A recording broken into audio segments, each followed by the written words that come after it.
Well, hello everyone. Welcome to the IOCDF Town Hall. And because this is Minority Mental Health Month, we are doing another segment about OCD in the minority population.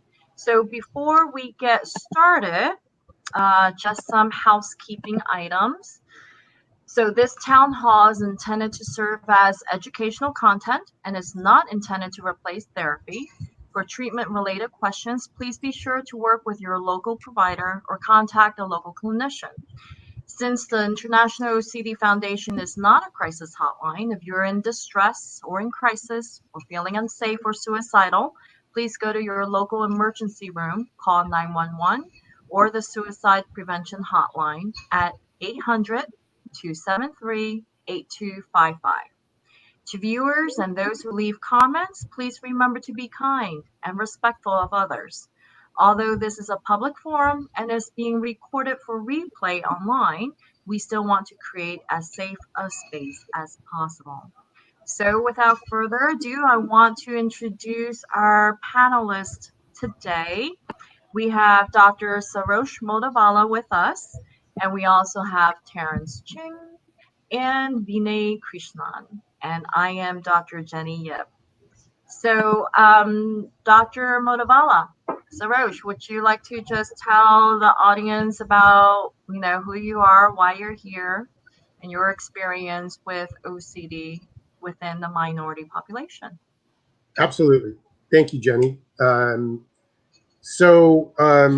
My interest, so I'm a psychologist, and I've been a CBT psychologist for a long, long time, specializing in anxiety. And then about probably 9, maybe 10 years ago, I started working at UCLA's OCD treatment program. I myself, I was born in India, but raised here in Los Angeles since I was a baby. And so, as an immigrant family, there's issues about being an immigrant in the U.S. There's issues about, stigma and mental health treatment beliefs in my community. So I actually had a student, a former student of mine who's now a licensed psychologist, who alerted me about the Diversity Council with the IOCDF. And I said, I want to be involved. I want to be involved in this really great endeavor. And that's how I got started as part of the Diversity Council with IOCDF. These days, I do work in that domain. I do some supervision and teaching at UCLA still, and I run my own practice. So that's kind of my background. Well, we're certainly glad to have you with us here, but also have you volunteer your time to help us reduce the stigma and raise awareness about OCD, especially within minority population, which is the topic of today's conversation. It's about mental health stigma in communities of color. Terence, can you help give us a little information about your background? Certainly. Thank you, Dr. Yip. My name is Terence. I'm currently a clinical psychology doctoral intern. So I'm in the final stage of my doctoral training in psychology. I've had am training in CBT broadly, and I have a strong interest in OCD, doing clinical work with folks with OCD, doing research on OCD, and I'm particularly interested in issues of diversity as they relate to how OCD manifests in different minority populations, how they can be treated most effectively and sensitively. And this is all coming from, earlier personal experiences living with family members with OCD, and just like, inciting like a strong curiosity about like how this disorder develops and how they can be addressed in a way that meets the needs of everyone. I'm coming from Singapore as well, so I bring with myself like an immigrant background. I've been in the United States for 5 years, and in Singapore, certainly, at least in the time that I was there, the stigma against mental health and mental health treatment or mental illness is pretty strong, and I would love to go into that, bringing an international perspective on the issue of stigma, particularly among communities of color or minority communities. So I'm really happy to be here today and support this work that is going on, and I'm happy to chat and discuss everything with all of you today. Thank you for being here and enlightening us about this topic, and also contributing your time to our mission here. We need all of the help that we can get. So, and we have Vinay with us. Hi everyone, I'm Vinay Krishnan. My family's from India. I was born in New York, so I grew up here. Definitely, as I'm sure a lot of us are, been torn between two very, very different cultures. And growing up with mental illness, that's always a recipe for facing lots of stigma in lots of different ways, which I know we're going to talk about tonight. For work, I'm the national field organizer at the Center for Popular Democracy. And specifically, I work on a lot of our healthcare campaigns. So we're working towards achieving Medicare for all, lowering drug prices, and combating the overdose epidemic. And as I'm sure you can imagine, all three of those involve lots of mental health issues. And so as I'm doing that organizing, I'm talking to people and encouraging them to tell their stories. And oftentimes it's people from communities of color, facing stigma within their own communities in order to do that. My own personal story, I also have OCD. I think I would say my symptoms started in 2001, and I didn't get proper treatment for it until I believe 2012. So 11 years without treatment, which I think is a very common story for a lot of us on this call. And it's a even more common story for people in minority communities who go, just decades without getting the treatment they deserve. And I think we'll talk tonight about some of the reasons why that is. And in terms of stigma specifically, when I'm not doing the work I'm doing, I'm also a writer, and I've told my mental health story many times in various mediums trying to combat stigma through storytelling. So I'd love to talk about that too. Thank you so much for being here. And Vinay helps us with a lot of the content about diversity issues. And he's going to be helping us with more of the content that we absolutely need in order to reduce the stigma and raise awareness. So I am Dr. Jenny Yip. I am a licensed psychologist, board certified in behavior and cognitive psychology. I'm the executive director of the Renewed Freedom Center here in LA, where we treat obsessive compulsive disorder and related anxiety disorders. I've had the privilege of being on both sides of OCD, being a sufferer as well as a provider, a mental health provider. And I recall my very first OCD intrusive thoughts at the age of 4, even though I never even realized I had OCD until I was in school and one of my professors pointed it out to me about my repeating behaviors. And then, interestingly, I then realized that I wasn't the only one in my family with OCD, that my older sister also had it, my dad also had it, his mother also had it. So we come from a long generation of OCD sufferers. And because OCD is so unique and each of us can experience it so differently, it's hard to tell sometimes whether it actually is OCD or it's something else. I know oftentimes OCD gets misdiagnosed with other conditions. So hopefully what we can achieve today is to really help everyone understand what OCD looks like, what OCD is, how it's so often misdiagnosed, And especially when there are cultural stigma associated with it, how it can even exaggerate that misdiagnosis. So I wanted to just get the conversation going first about cultural and ethnic stigma. You know, we all come from a different ethnic, cultural, racial background.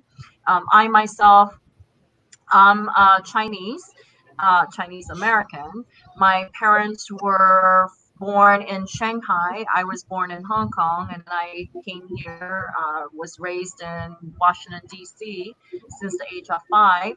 So I've definitely experienced the stigma about mental health. I mean, being Asian, what mental health, right? So perhaps each of us can go into a little bit more detail about our own experiences of our cultural background and the influence of that on mental health. And since we don't have some of the other common minority groups here, maybe we can also share our knowledge about some of the experiences that, for example, African Americans might experience and Latin Americans might experience. So, Sarosh? Sure. So I think trying to wrap your brain around stigma can be complicated because it's rooted in social factors. And there, you know, when we try and understand social factors, what am I talking about? What I'm talking about are, so there's my family of origin, the family I grew up with, and there's belief systems and belief structures that are adopted by the family that might come from or be informed by an even larger sense of my ethnic community, my neighborhood, where we originally were from versus where we are now. Then there's also social belief systems about where we're living currently. And I kind of think about stigma as a discrepancy between, I mean, technically the term means to mark, to label, and it's a pejorative label, meaning that I'm labeling you in some kind of certain way, and it's not perhaps that favorable. It's not a positive label. And so our families, our cultures, our neighborhoods, our religious organizations that we affiliate with all have belief systems attached to these kinds of things about what is our world like, what is our, you know, how should we behave, how should we handle emotions, how should we handle maybe shortcomings or things that we're not that great at. And those belief systems kind of affect our own personal sense of stigma, how I should be. And in my work, what I see a lot is sort of the butting heads of family and community that don't get it. And then also people's internalized forms of stigma where I don't even want to let this out because people are not going to get it. And I think OCD is particularly really difficult to have because often the thoughts that we have, there are social norms and social rules that are established about those thoughts. You know, there's some social norms that say, if you have a bad thought, that actually reflects on your character. That says something about you. So those are very difficult, I think erroneous, you know, social beliefs to deal with. And so when we think about stigma, there are very, very real social barriers that we as clinicians have to figure out how to, you know, connect with our clients and somehow either work around those barriers or try and, you know, obliterate them. Which, so I'm dealing with stigma, as I'm sure you guys would agree in each of your own work. We're dealing with stigma every day. Every day it's around. It's internalized, it's externalized. When I read the news, I see stigma. When there's neighborhoods that don't want a treatment center in their area because people who struggle with substance dependence are bad. People who have schizophrenia are bad. People who have OCD are crazy. These kinds of social beliefs are out there. They're real things, and it's very difficult to manage. It's difficult enough to have OCD, and then having to manage these very real obstacles is difficult.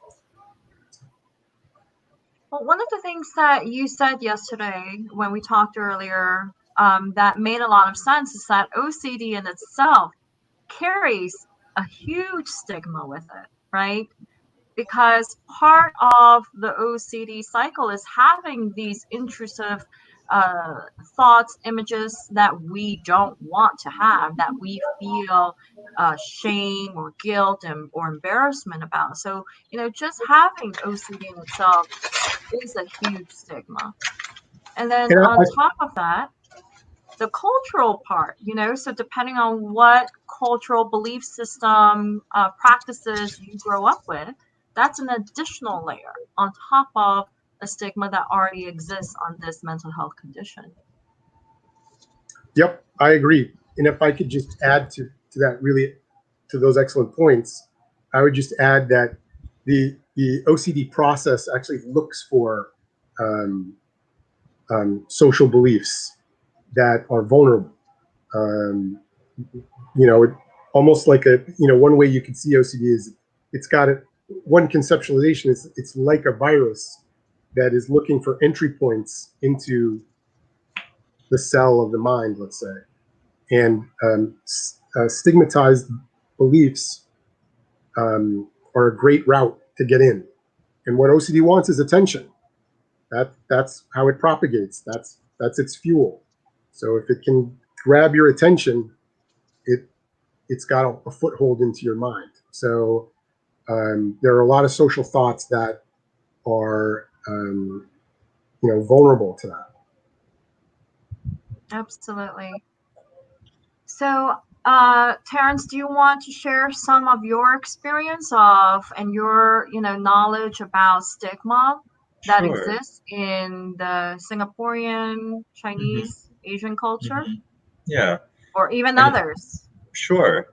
As I mentioned, I identify as Chinese Singaporean, so my country of origin is Singapore, and in Singapore there are, 4 predominantly Southeast Asian multicultural groups. So like you have the Chinese folks, Malay folks, South Asian / Indian folks, and you have what we term Eurasian, so like folks of mixed descent, folks from European and Asian descent. And in Singapore, it is quite like most Asian countries, and I believe the idea of collectivism is a concept that really captures the idea of the family as a cohesive unit. So collectivism probably, in my conceptualization, refers to thinking, behaving, feeling as at least, a family unit, and your own actions and the things you say have an impact or reflect what you and your family stand for. So Sarosh certainly brought up a great point about stigma as a mark, a label of sorts. And stigma can certainly take many forms, like people with mental illness, people who identify as like a racial ethnic minority, who are like conspicuously different than perhaps the white heteronormative norm in the United States. And if you identify as having a certain mental illness, that means that that's something that reflects about your family. And in Singapore, I've often heard about families saying how they just want to fit in, they don't want anything to stand out about them that will cause gossip. So having, mental illness is a mark that really brings about a lot of shame for them. and based on the idea of collectivism, it's something that needs to be suppressed or kept under wraps.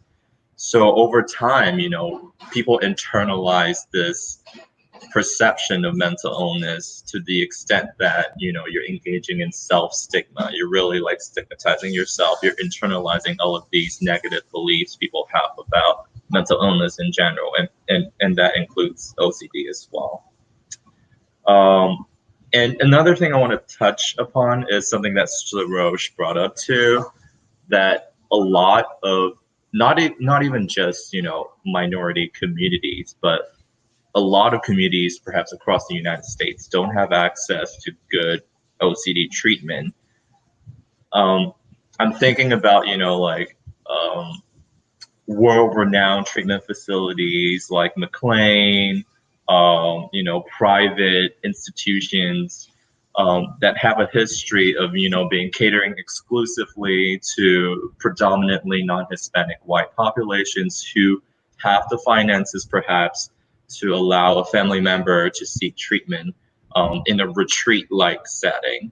So obviously, you know, moving into today, like that brings with it the sense that, you know, OCD treatment might not be for everyone, that we can't really provide effective treatment at the community level in the setting like a community mental health setting, that only like privileged and perhaps quote unquote rich people can access effective treatment for OCD. So what does it mean for me, given that I come from a less privileged background, to have OCD? So those are thoughts that come into my mind, thinking about how geographic access, financial access to effective OCD treatment can really influence the felt impact of stigma and self-stigma for people who have OCD.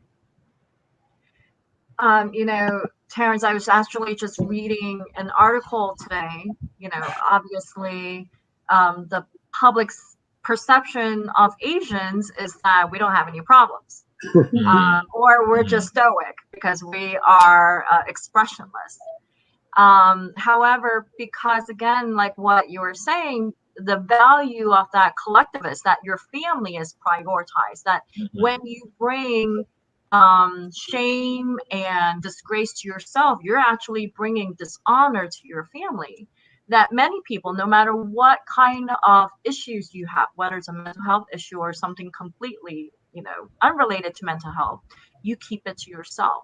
Though because of that, there's a high suicide rate within Asian communities, within Asian populations. And suicide is actually more accepted as being okay than it is to have a mental illness. And that is like the stigma that we are talking about, that we're actually not talking about enough. You know, that, you know, because of these cultural stigma, that a person can get effective treatment isn't able to, because they're not able to come forth with that information and reduce their own shame and embarrassment. And if a person, you know, if the average is 14 to 17 years for an average person to receive evidence-based treatment, which is exposure and response prevention therapy, from the time of onset of symptoms, that's a lot of years suffering. And again, OCD doesn't discriminate. So no matter what ethnic background you are, no matter what cultural beliefs you have, you know, you are as equally at risk of having OCD, being diagnosed with OCD, than the person next to you. You know, and that's the truth. And I don't think that the public is well aware of that. And certainly, you know, I think one of the very common stigma within all of the minority groups is if you have a mental illness, that it's just crazy.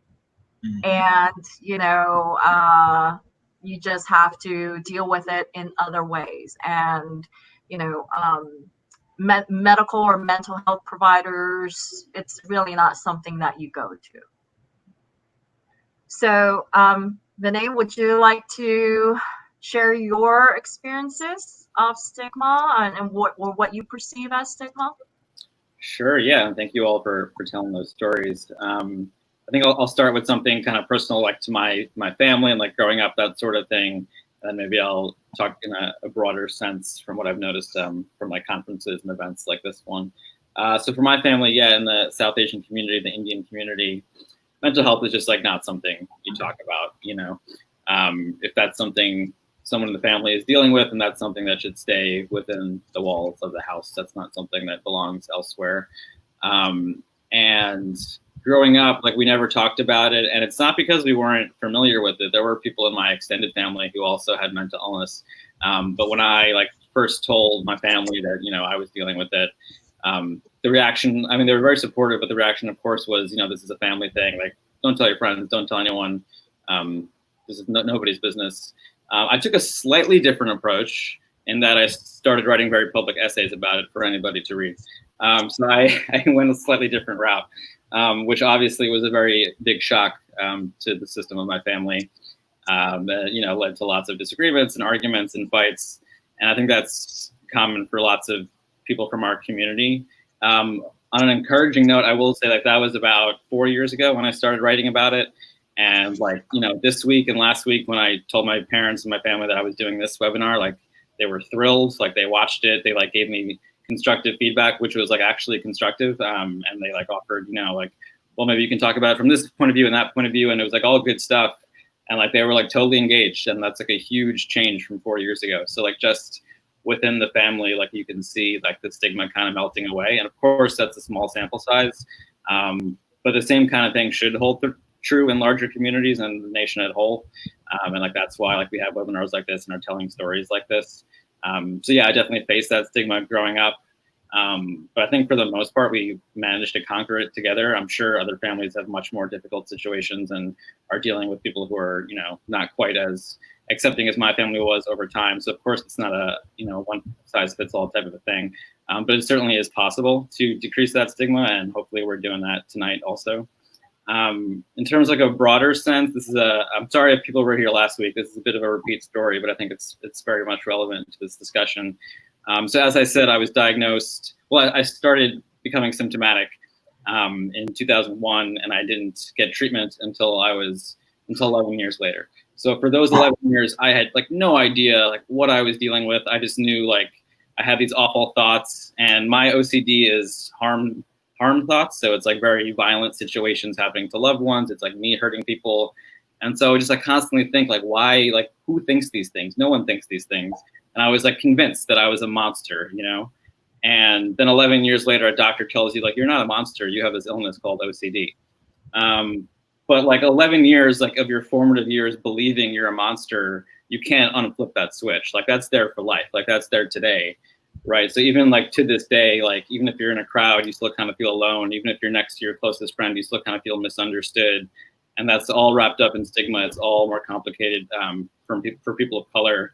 And I'm sure like everyone on this call, lots of people listening, if you're a person of color, we've all had that feeling where you walk into a room and it's like a white space and people look at you and you kind of like get that look and you feel like you feel off, right? You feel like different in the room. And it's the same thing if you have a mental illness. So I remember the first time I went to the IOCDF conference, and this is my favorite part about the conference. This one was in San Francisco. It was my favorite time going there. And my favorite moment was the keynote address. And it's always my favorite moment every year. It doesn't even matter who's speaking, but like just being in a room of like 2,000 people who all like get it and who all understand, you know, the way you see the world is like so like remarkable. The first time it happened, I was like completely reduced to tears.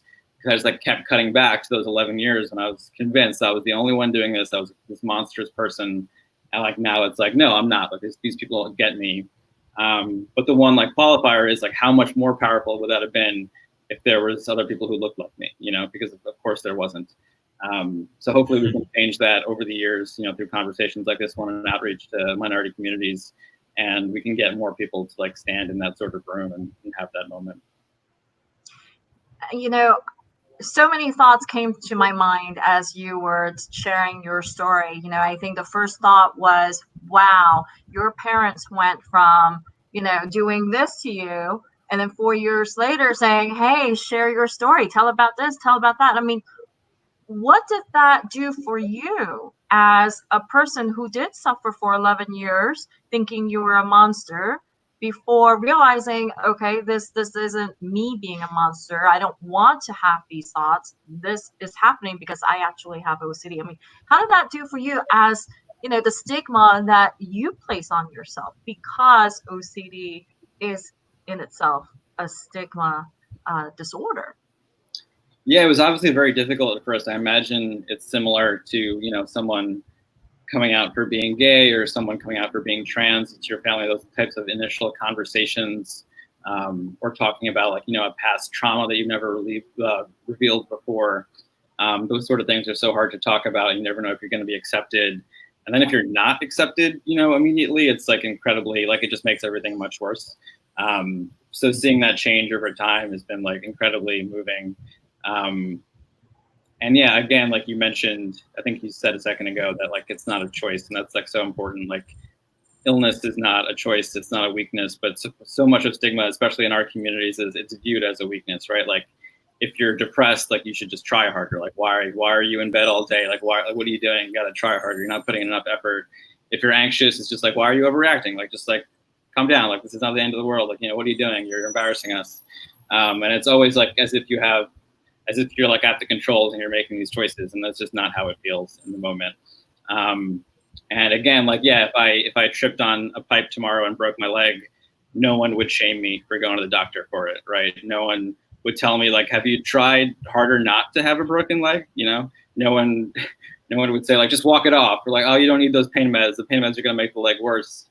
Those would be absurd things to say. They don't make any sense. But we have all heard those things, right? We've all heard oh, just try harder, walk it off. So hopefully we can get to a place where people understand how absurd it is to hear those words from people. As you were saying that, I was just thinking, well, in the Asian community, there's always Asian guilt, well, why did you trip over that thing over there? How did you get yourself to break your leg? How clumsy are you? I can just hear my own parents saying the same. It's a big pipe. You didn't see the pipe? We all saw the pipe. Right.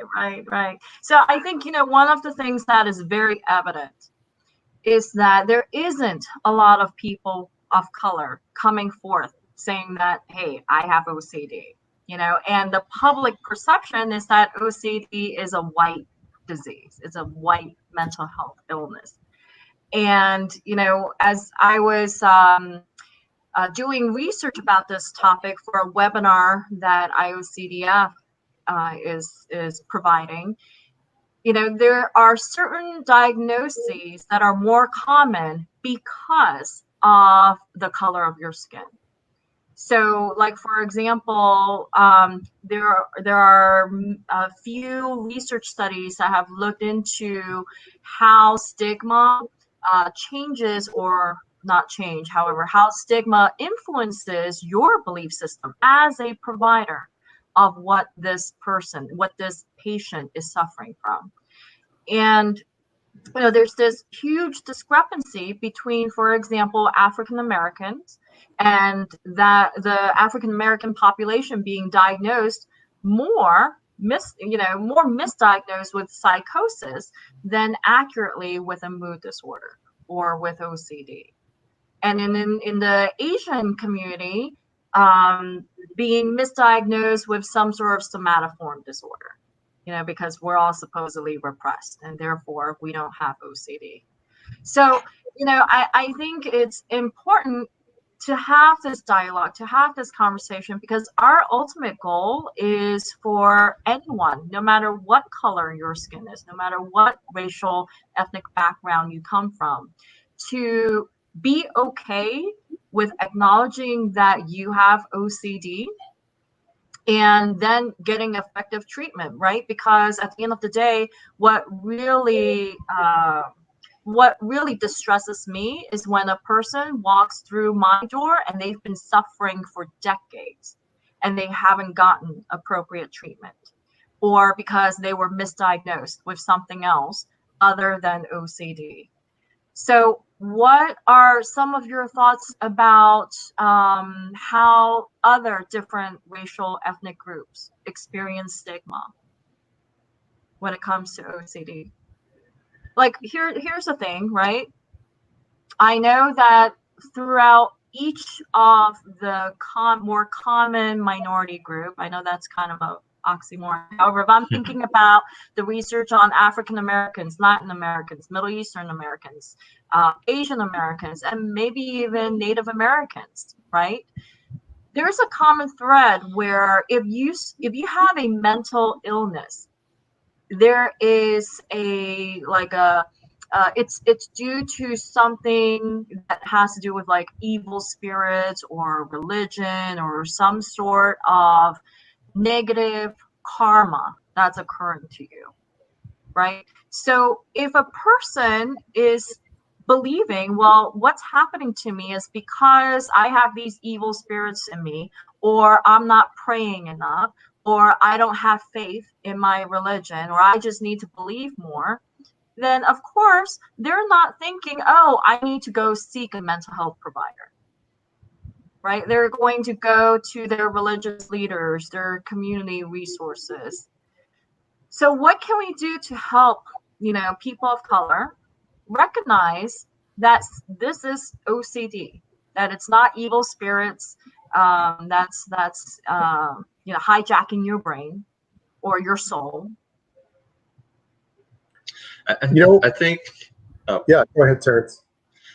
I think it bears also talking about how OCD is a disorder that really wants to latch on and does latch on to really personally significant aspects of your life, like your values, your beliefs, what you've been taught to be important in your life.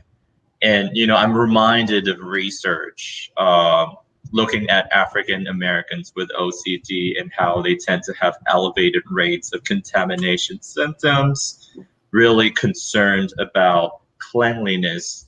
So, often researchers often think about why that is the case. Why are there group differences in terms of how severe each group endorses each type of OCD symptom? And this brings to mind how I'm only thinking about this because I'm reminded of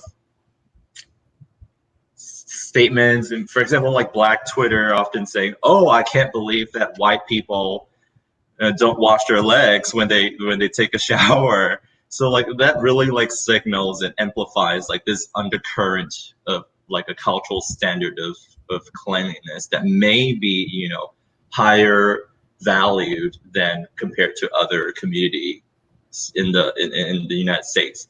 So that may explain why it's really important for me to be clean, and therefore it's reasonable to engage in all of these different cleaning compulsions. Why I need to take long showers to really make sure that I get every part of my body clean. And that may be an explanation, according to the literature, about why, for example, African American individuals might endorse higher rates of contamination symptoms.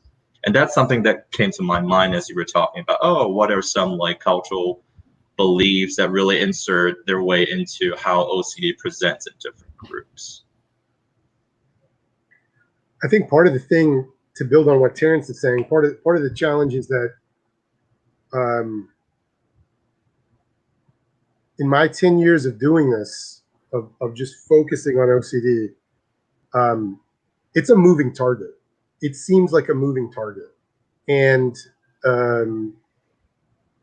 the conceptualization of OCD is that if we were to run out of our homes and ask somebody what's OCD, contamination is going to be most likely the thing they tell you that it is. And in thinking about this over the last few weeks, I think one way to reach communities is to address stigma is which forms of OCD are the roughest in terms of stigma, and lead with that. And the unacceptable thought variants are to me, in my opinion, seem like the roughest. I mean, all OCD is rough. Let's not kid each other, but the roughest from a stigma standpoint are those bad thought variants of OCD.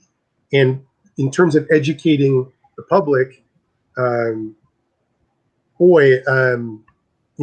that message really has to get out there. We got to move away from the ordering and arranging and the cleanliness piece, because frankly, in some ways, and I don't know how this happened, it's almost been misconstrued by the layperson as a good thing. Oh, you're organized. Oh, you're so clean. Oh, you're so detail oriented. And that's not even remotely related to OCD. So I think presenting a different face of OCD is really important, especially to clear up these. I don't want to call them misconceptions, but I don't know what else to call them. But so bad thoughts, perverted thoughts, thoughts about child molesting, thoughts about sexual assault, thoughts about murder and harm, thoughts about self-injury, thoughts about injuring others. This has to be front and center, I think. And not that other variations of OCD are not vitally important. They are. It is important to get the word out about those. But I think that the unacceptable stuff has to be front and center, in my opinion. And then the second thing, to just kind of wrap this up, is I'm not sure what kind of outreach is actually good outreach. The general community, is that useful? Should we target folks who have family members that have OCD? There's some data some published studies that say on Stigma that general outreach campaigns are not that useful. Is that really true? Is that a study that just sort of had a wacky finding that's not actually true? I think we need to figure some of this stuff out. And so maybe to toss that out to you guys is to think about, well, if we're trying to reduce stigma, where should we go? Where do we do it? Big macro level, big picture stuff, communities, certain places, families, family members. How do we do it? I think that's important to think about that. I think those are all relevant topics, and I hope we definitely get to them when we discuss barriers to treatment and what we can do to break the barriers. Though, Sarosh, when you were talking about the different subtypes of OCD symptoms, like in my mind, and I've had this conversation before with many of my, my students and my colleagues who are of African American background, being an African American and having thoughts of harming yourself, harming others, and especially with what is happening in our world today, in the US specifically, that must be really hard to have the thoughts and then go and tell somebody, hey, I have thoughts of stabbing people. I have thoughts of molesting children, and then the judgment that you will get because of your skin color.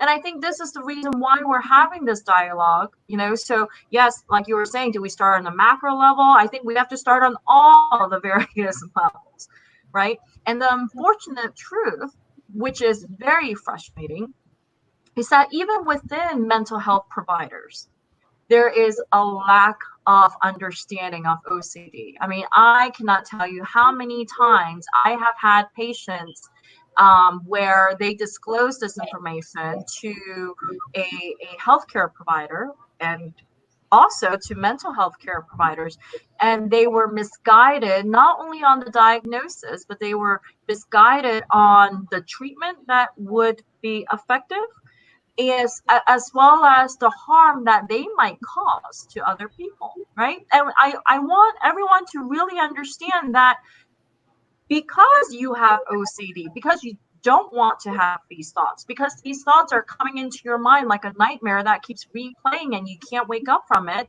and you don't want to have this nightmare.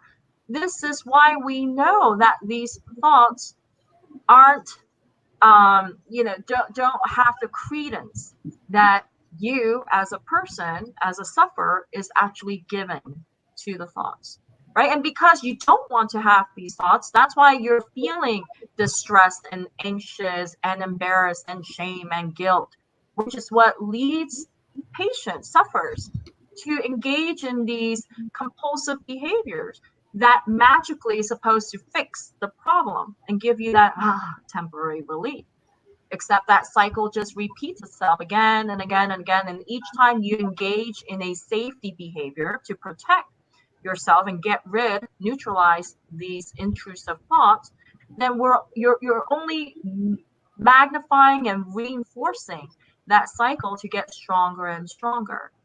So I think, what we're doing here is we are trying to educate the public, which is why we're having these town halls, which is why, we've asked Vinay to write more content for us, which is why you're all donating your time to the Diversity Advisory Council at IOCDF, so that we can raise accurate information and people will be able to acknowledge, oh, well, maybe I'm not crazy. Maybe I'm not weak because I have these thoughts. Maybe I'm not really dangerous. Maybe I'm not going to harm my baby, for those who suffer from postpartum OCD. Maybe I'm not really a child molester. So I think this is that ongoing conversation and our attempt to keep raising accurate awareness so that the public, knows more. Even when I'm thinking about, Vinay, you have these conversations with your parents, right? So, like when I first started working with OCD patients over 20 years ago, there was nothing about working with parents and family members. In fact, as a student, I had to consult with Dr. Barbara Van Noppen about what do I do with family members who are actually undoing all of the work that I'm doing in sessions. What do? I get so frustrated with family members. I mean, I feel like family members, you can either be supportive or, completely do the opposite when it comes to treatment outcome. But I just went off on a tangent. I'm actually curious to kind of build off of what you were saying. Like, Vinay, like, what have you observed? As you've been writing these articles for a while, what have you observed in terms of feedback, things you've heard from people? What kind of responses have you gotten? It's been overwhelmingly positive. Usually I get people reaching out on Twitter and email, saying, thank you for telling these stories. Like, these are not stories we see anywhere else. I think I mentioned last week that the first, I did inpatient treatment for like 9 weeks for OCD, and I wrote about it after that was the first time I wrote about it, just because, like, obviously 9 weeks doing that's such like a unique experience. I felt like I couldn't just not tell that story. But I think I mentioned last week, I put it in a basketball magazine, actually, because like every night at the end of my treatment, I would just watch the Cavs playoff run when LeBron won his last title. So I put it in a basketball magazine because I wanted to get it to people who don't opt into these stories. I wanted to get to people who are in that like hyper masculine, sometimes toxically masculine environment where like no one talks about mental illness. So some like athletes reached out also thanking me for it. Like I remember like an NFL team was reading it and stuff. So I think like, as I forgot who said, maybe it was Sarosh, like leaning into those environments that are less accepting and actually like targeting them is like a great way to do it. I was going to say something else. I was trying to think of anything else to say to your question, Sarosh. But yeah, that hits it. Those are the most meaningful like conversations I have when some like stranger will randomly tell me like, oh, I have your same symptoms. I didn't even know that was OCD. So that's certainly like, those are conversations I think we should keep having. The thing I was thinking about, obviously I'm not a clinician, so I can't like generalize about, how different kinds of people have different symptoms. I defer to all of you for that. But speaking from like an organizer's perspective who does like social justice work, I've certainly encountered this a lot, and I would certainly want to point out to everyone that stigma is not just interpersonal, it's systemic, right? Like it's not just people being mean to other people. Like that's not what we're talking about. It's like capitalism and our healthcare system and mass incarceration. It's like the whole way our country was founded is on treating people like us differently, right? So I noticed Jamie Mitchell said she wanted to talk about it in schools. I'm not sure when she said that. But in the school setting, you see all the time in terms of Black and brown kids like acting out a certain way, and they're targeted by the police in schools. They're fed into the school to prison pipeline, and that doesn't happen often to white students, and often that's mental illness that's going unrecognized. So what would happen if we remove those police and replace them with mental health counselors who could see the signs ahead of time of this kind of aberrant behavior and actually treat it? I mentioned I do lots of like overdose work, and often it's police responding to overdose and it leads to incarceration. Like, what if it was healthcare workers responding to that? And in the mental health realm, like people having mental health crises, when they're met by cops, they're often ending up far worse off than they would have if they were met by healthcare staff. So just like the systemic changes that we can work towards would be great also. And in terms of, this actually ties in well because you asked about my writing. One of the things I did was I interviewed the director of the NBA's mental health program, which is only like 2 years old, and like no other league has it, which isn't much of a surprise, unfortunately. But like one of my favorite quotes of his applies directly to this. I asked him about like what we're talking about like punishment and moving from like punishment to more like health interventions, and if that's happening yet. And he said it's not happening, but he said, I do believe as a psychologist in the notion that I promoted before, which is that of a smoke detector. If you went back to your home right now and opened your door and your smoke alarm was going off, I doubt that you would go get a stool, step on it, take the smoke detector down and go get it fixed. The fact that it went off is that it's working, not that it's not working. And not only is it working, but it's calling your attention that there's likely something else that needs to be fixed. So when I see what might be termed as aberrant behavior, all of that is smoke detector behavior. It's an indication that additional investigation needs to happen, additional questions need to be asked because there's something else fueling its behavior that is now being expressed. So again, if your smoke alarm goes off, that's not the problem. The problem is something in the house, right? So if a kid's acting out in school, let's not just like send them over to the cops. Let's like dig into that behavior. And it would be great if mental health counselors can do that. If someone has a mental health crisis on the street, that's smoke detector behavior. It indicates that there's a deeper problem. So that's all like wrapped in stigma, and minorities are at the brunt of that far worse than anybody else in terms of our criminal justice system. So I just wanted to point out that it's like this is a systemic issue we're talking about, not just people treating people differently.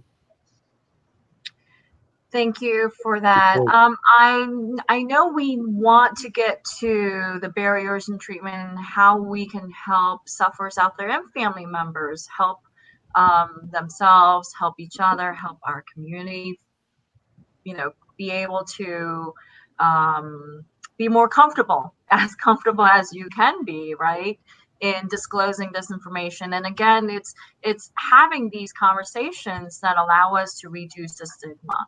So I know we want to get to that, and perhaps I can go over some of these questions that are really relevant, and then we can combine these questions with some of our thoughts about this topic.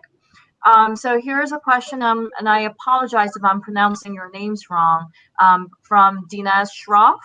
Could it also be you were taught to put everything in place in order and you were in trouble if you didn't? Could it be learned behavior subconsciously picked up and passed down to children? So, Sarosh, do you want to tackle this one? Yeah, absolutely.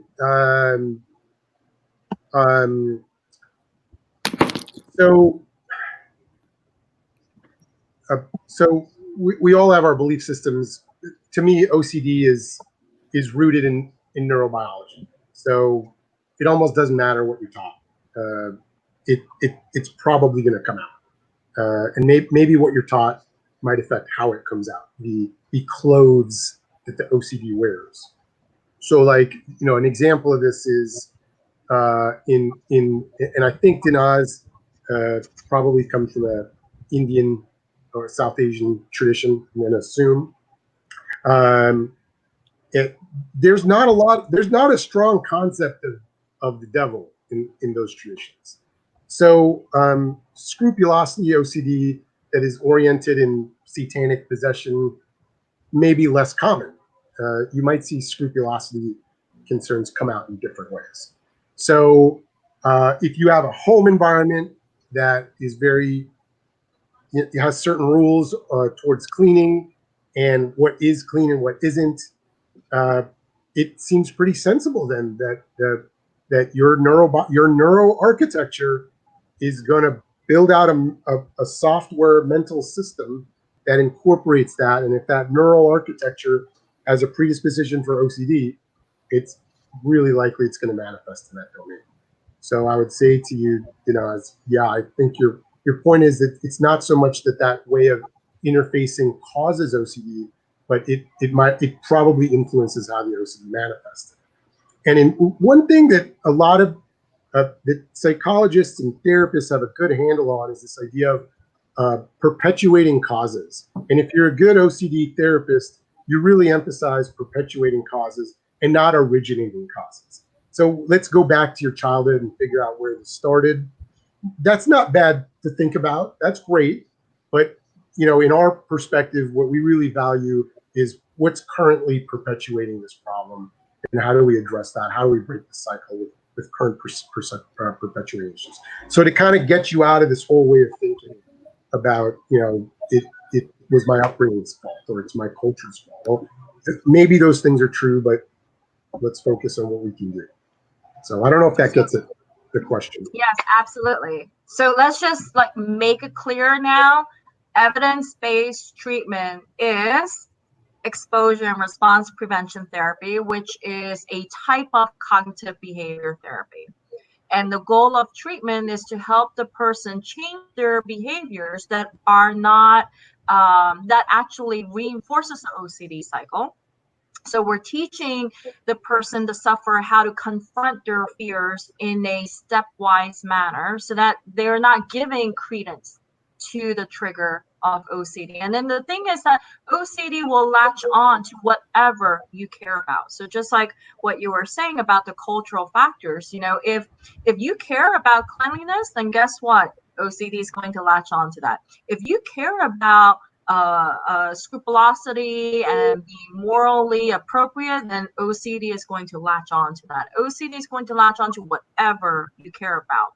So, because you do have the biological underpinnings for OCD, what you learn isn't going to be as a big of an influence than just your experiences in your life.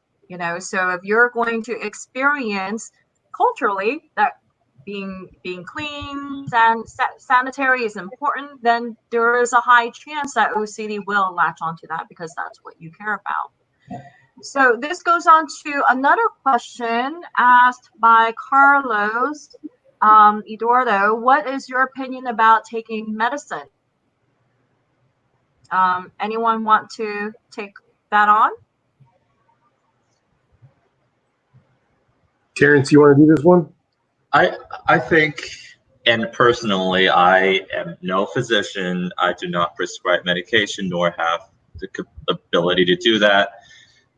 In certain cases, if it is really hard to engage with exposure and response prevention, which is the current gold standard psychological treatment for OCD, then yeah, we might, suggest to the patient or the client that, maybe, here's what we know about medication treatments for OCD.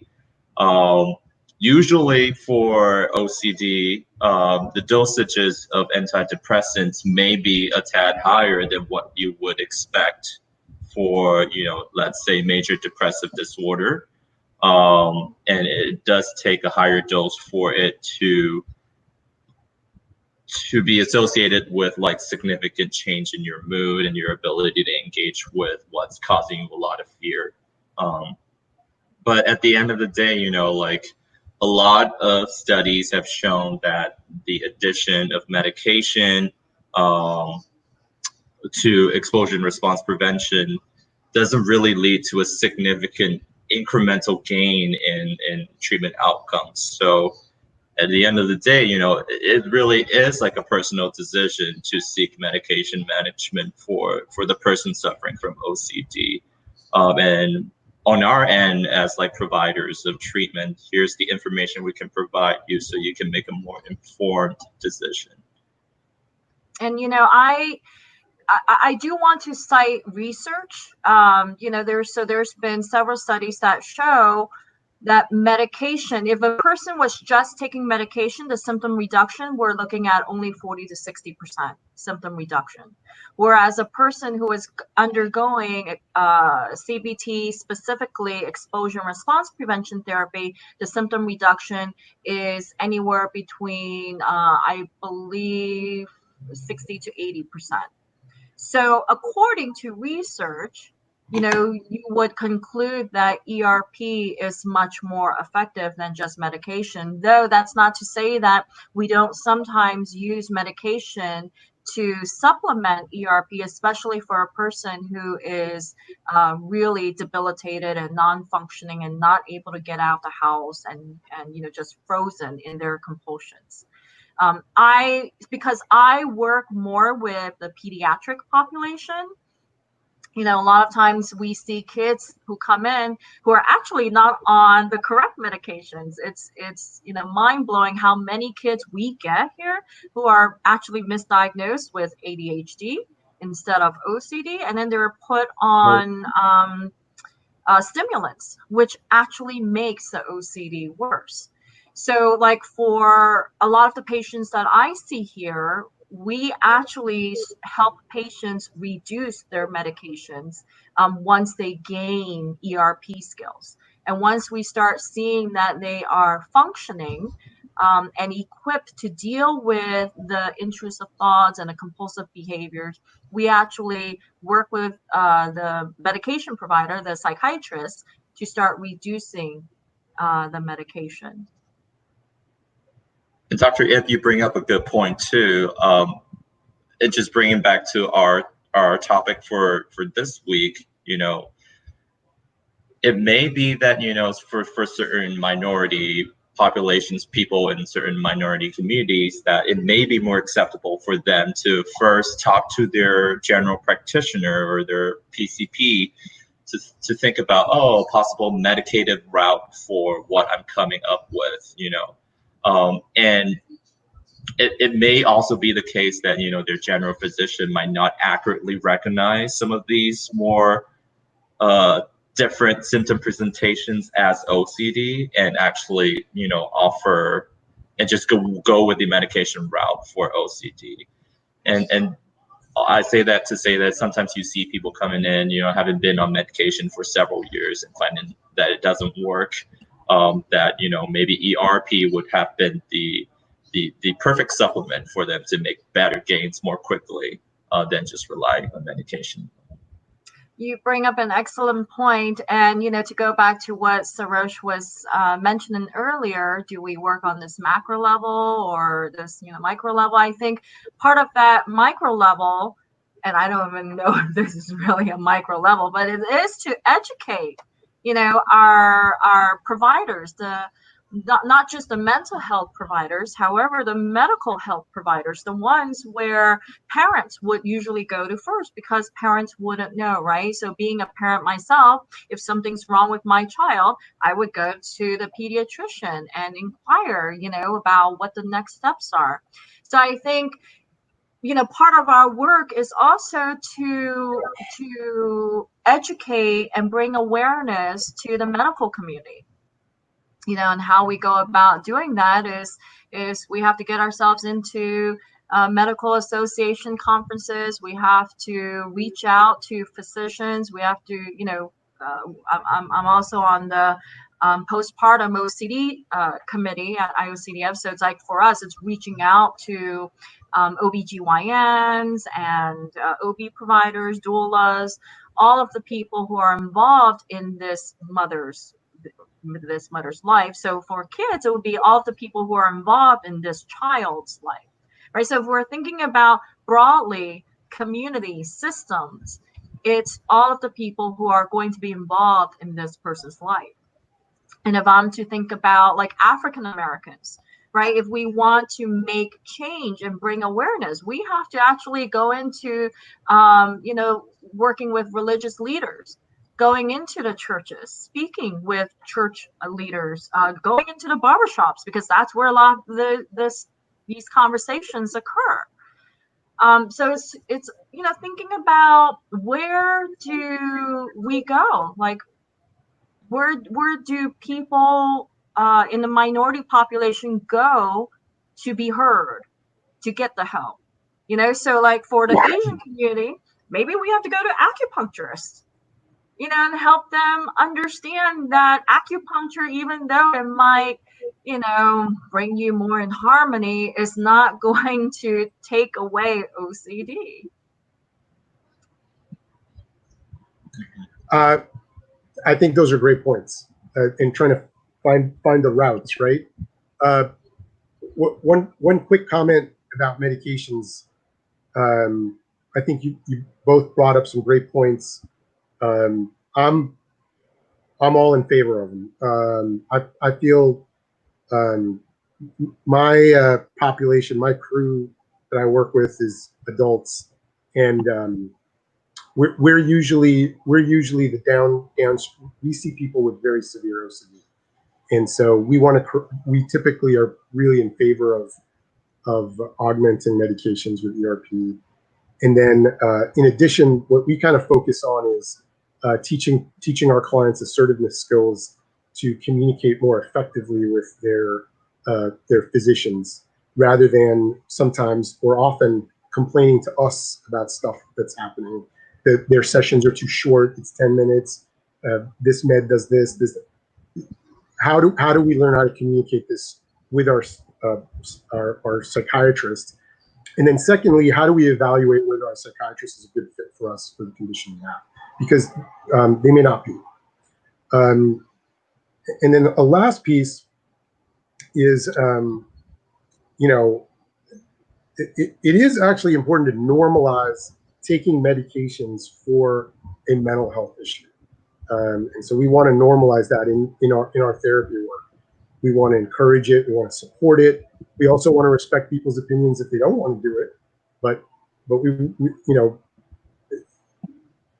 it's not easy to go through this, and it's good to be aware of what options there are, and it's good to pursue them. And our role is to support.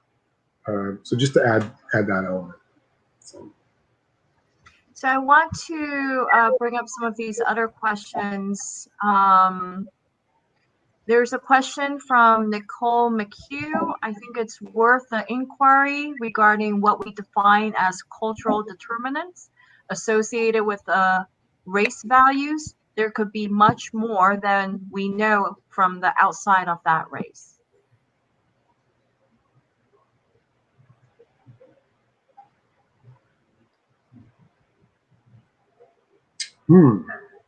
This looked like a Vinay question.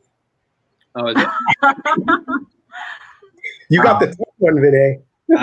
I can't speak from a clinician's point of view, but I guess I would agree in terms of the work I do is we always try to have the people most directly impacted telling the stories and making the decisions. So like if I have a lobby visit on like a health issue, I will find someone with a health story who's directly impacted to join me to tell that story. So I think that's related to what you're saying, that, yeah, the four of us can't speak even for our own communities because they're not monoliths, and we certainly can't speak for other communities. So I think all we're doing here is just the clinicians are lending their expertise, as an organizer, lending mine, people telling personal stories, which certainly, you can extrapolate to lots of other challenges that people are going through. But yeah, for sure, like we're not trying to speak authoritatively, about what every single person is going through because everyone's different. And I said this last week, there's four of us on this call right now, and we're trying to do the best we can. If there were 40 of us, we still wouldn't be telling a complete story. But I would certainly agree with the commentator that, the people in the middle of it are the ones who we should be reaching out to articulate these challenges. Just to piggyback off what you were saying, even though my philosophy is always practicing cultural humility, which is, your understanding that you can't know everything, that in order for you to know, you have to learn. In order to learn, you have to ask the questions and find out and inquire. And if we're able to have these open dialogues and ask in a empathic, gentle way to learn more, I think that will help to reduce that cultural stigma and to continue this conversation. Even though I'm, Asian American, that doesn't mean that I know everything there is to know about Asians, right? I probably don't even know everything there is to know about Chinese. I mean, even being Chinese, there are so many different subgroups within the Chinese population. So I can't say that I would know, everything in totality about Asians. And it's important to ask those questions, to just be aware that you can't know everything. So thank you for that. There's another question from Maria Anil. Thank you for the subject. What can we say to people to make them understand better that this condition is not at all about bad or pervert, crazy people like they think it is? And because they misunderstand, they agree and reject us.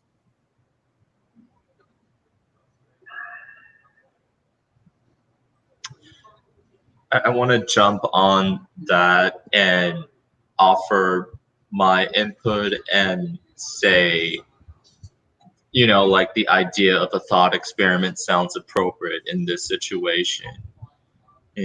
Perhaps appealing to them to think about the thing that they care about the most in their life, and then invite them to have, or imagine the possibility that most of the day, most of the hour, that they would have really intrusive thoughts about what they fear worse that would happen to people that they really care about. Have those thoughts, what it would be like to have those thoughts enter their mind on a daily basis. And I think, that is perhaps one way that we can invite people to have a little empathy for some of the problems that people with OCD might be dealing with. And that's just my little contribution here. I could say something to this, and if I'm saying anything that's not accurate, clinicians, please correct me. But the first time I met with an OCD therapist, and again, I was totally new to this whole process. I was I didn't, understand what was going on. But he sat me down and he talked to me for 5 minutes. And he said, I bet people think you're very empathetic. Is that true? And I said, yeah, generally. And he's I bet you really want to help people and kind of, work to improve the world. Is that true? And I said, yeah, I don't understand how you're knowing any of this. And he kind of explained that I have harm OCD, right? So for me, the thought of something horrible happening to someone I love is the worst thing in the world, right? And if a healthy person had that thought, it would just be there for a couple of minutes and they would move on. But this doctor explained to me that the fact that this thought is so unthinkable to you probably means that you care more about people than most people do, right? So I think if we find that people with OCD are usually very kind, they're very caring, they're very empathetic, because they're tormented about letting people down. They're tormented about hurting people. They're tormented by doing something wrong. So what we initially see as a flaw, oh, why am I having these awful thoughts? It's often an indicator that we're very compassionate people and we care so much. We care too much. That's the problem. It's a overly caring disease, right? So we talk about the stigma as a mark of something awful in you. I feel with OCD, it's usually a mark of something gentle in you. You really care about the person next to you. So you might want to think about it that way. There's a question here about families. So from Dinesh Scroff, parents need to pay attention when children talk about their thoughts, not brush it off. They can then be treated from when they are young. And she also had a follow-up question. Sorry, I'm looking for it. But we need to start. Here we go. We need to start with our young ones to teach them and give them permission to honestly say what they think and feel without putting them down. This starts at a very young age and is often suppressed for years. It then comes out in different ways. If we don't suppress it, we can start treating it much earlier. And I say I concur with that wholeheartedly. I think too often, that's also, given the current COVID situation, parents are exhausted, and especially if you have young ones. And I know sometimes when a parent is exhausted, we tend to brush our kids off. We tend to, okay, but you're not really listening. Or we actually invalidate our kids by telling them everything will be fine, except when you're saying everything will be fine and the kid doesn't feel like everything is fine, it actually invalidates their experience. And what I always have to teach parent to do is let the child speak, get down to their level, let them speak, hear what they're saying, acknowledge their experiences. And if they're talking about emotions that they don't understand, because come on, even us adults sometimes don't understand the emotions and the thoughts that we're having. So if a 5-year-old is expressing emotions and uncomfortable thoughts and feelings, it's important for us to help them process it. And then also seeking a professional. So if you have a child who you think is suffering from OCD, anxiety, or even another mental health condition, it's important to seek the appropriate professional. So in the International OCD Foundation's website, there is a Find a Therapist directory. There's also a resource page for how parents can talk to children, what we can do in the classroom, and also various different programs. So if your child is more debilitated, then perhaps a higher level of care is needed. So all of those resources are available on the IOCDF website. I would highly, highly encourage that.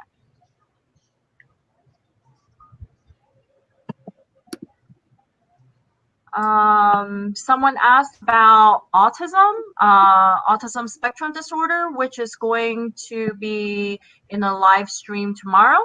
So you'll have to wait till tomorrow. Though, I mean, autism spectrum disorder does often there's a comorbidity with OCD, but I'm sure you'll get more information on that tomorrow.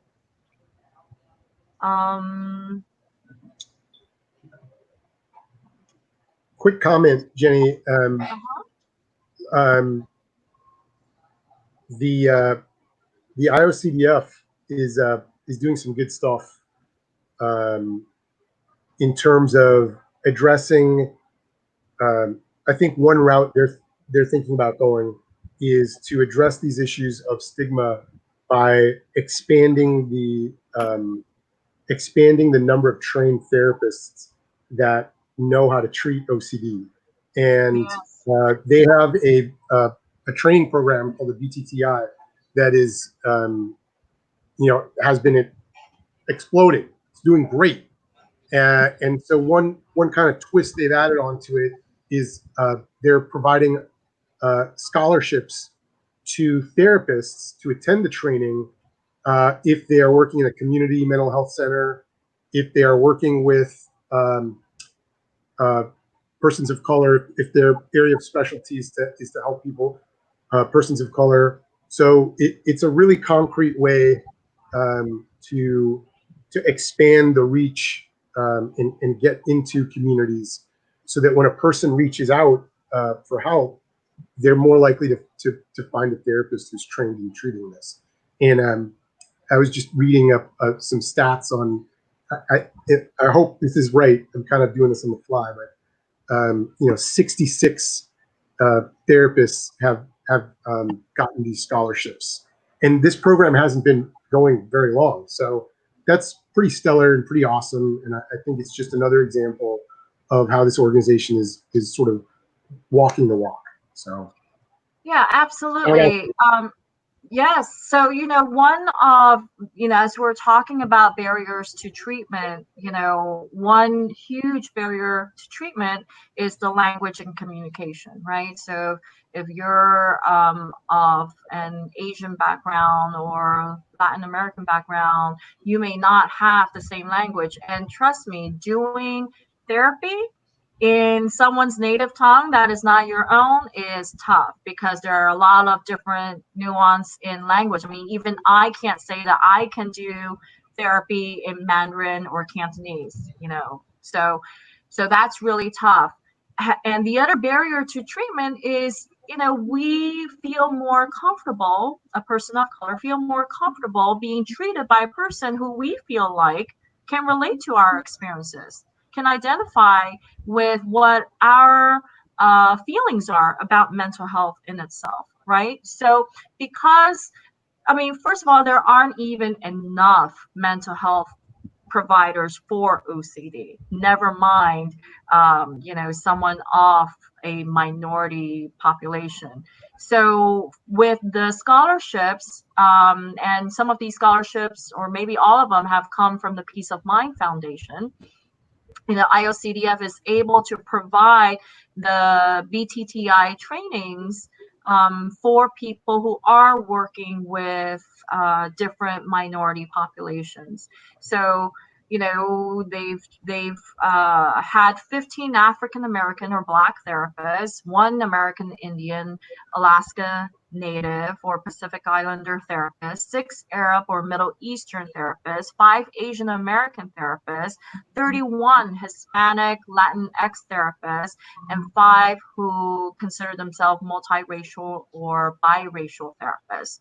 So, we're trying to do what we can in terms of increasing the number of providers, OCD providers, with diverse backgrounds, and increasing the number of languages. So right now, there are 14 different languages that these providers can provide ERP work, not just talking about your childhood, which is easy for me to do. I can just sit back and say, hey, tell me about your childhood. I can say that in Chinese. However, doing ERP is a little bit more challenging in a person's native tongue. So I think that's, really important to recognize. And for providers who aren't, who may not be of a minority background, or even if I am treating a person of a different ethnic, racial background, practicing cultural humility, just because I am not African American or I'm not Latin American, I can relate, I can learn to understand what your experiences are. And, I can understand some of the racism, discrimination that's occurred, right? I mean, it's pretty evident in our world today. And that conversation actually is in an upcoming town hall. I believe it's actually next Wednesday's town hall. So, if you are Caucasian, or even if you're a person of color who's treating a patient of a different racial, ethnic background, practicing cultural humility. And, practicing, cultural competence does not equal clinical competence. I just want everyone to understand that. Having cultural competence means that, okay, I've learned everything that I have to learn. Okay, that's it. Give me my certification. And that's not what really works, right? Clinical competence means that we are always striving to learn more. We're coming from a place where we want to learn more, where we want to be able to do more. So I think it's important for clinicians who are looking to do more for our OCD community and who may want to provide more support, to be able to come from that place. I know we only have a few minutes left, yet we still haven't gotten to how can we help, people who are suffering, family members of sufferers, allow themselves to be a little bit more vulnerable in their own social group so that they can talk about this topic, so that they can help to continue this conversation, to help raise awareness so that there's more understanding and empathy in our world.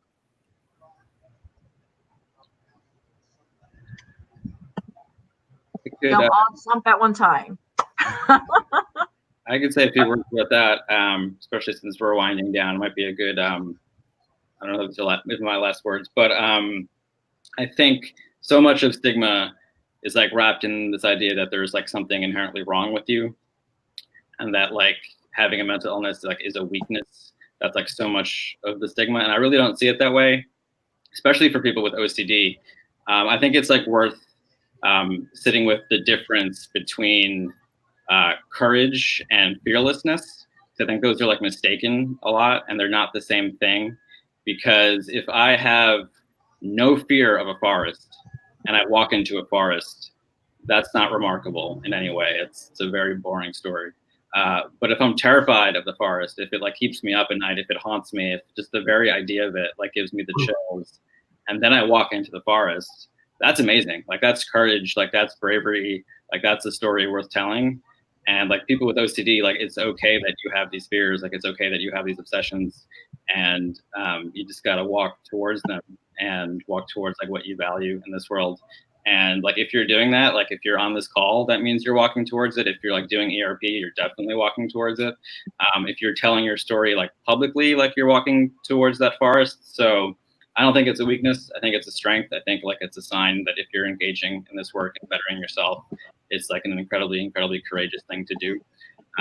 So like, don't let people shame you for it. Like you're doing the work, and it's incredibly brave.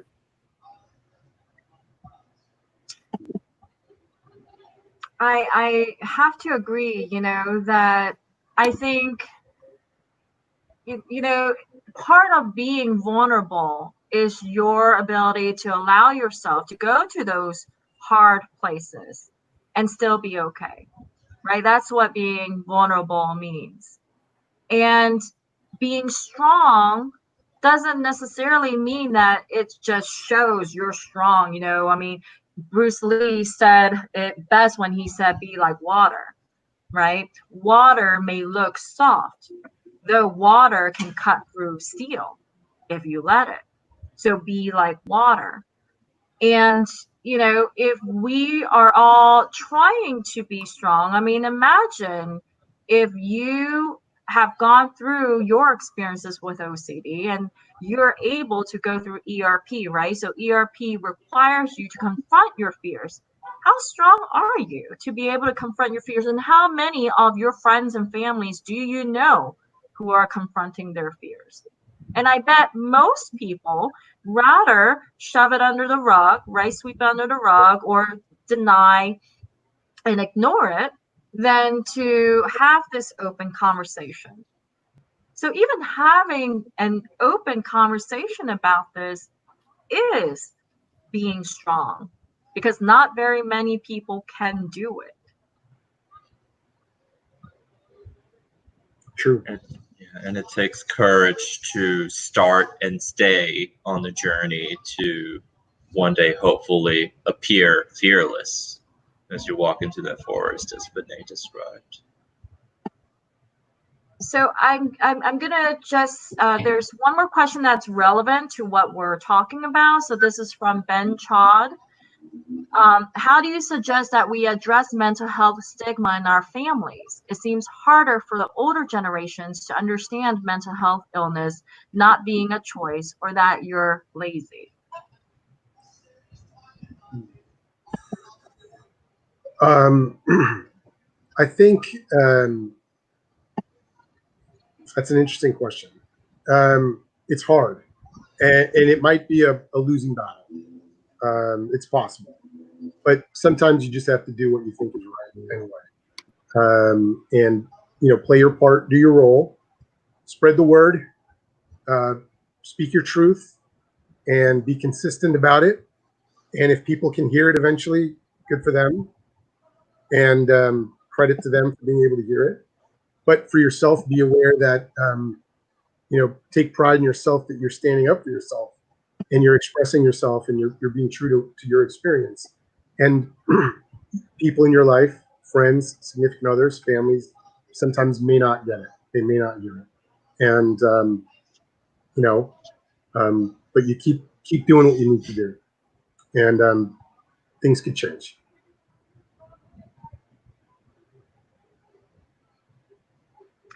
Well, I wanted to be respectful of everyone's time. I know we're coming close to the end of this town hall, and we did not get to everyone's questions. I know there are still a lot of questions we haven't gotten to.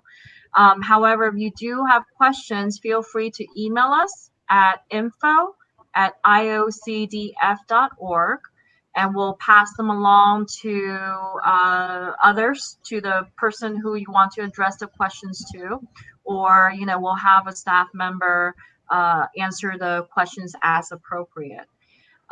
Thank you all for joining us today. Thank you, Sarosh, Terence, Vinay, for providing us with your personal stories and your perspective, both professional and personal. And I certainly hope that we can continue this dialogue way beyond Minority Mental Health Month. Thank you for moderating, Jenny. Thank you. Thank you, everybody.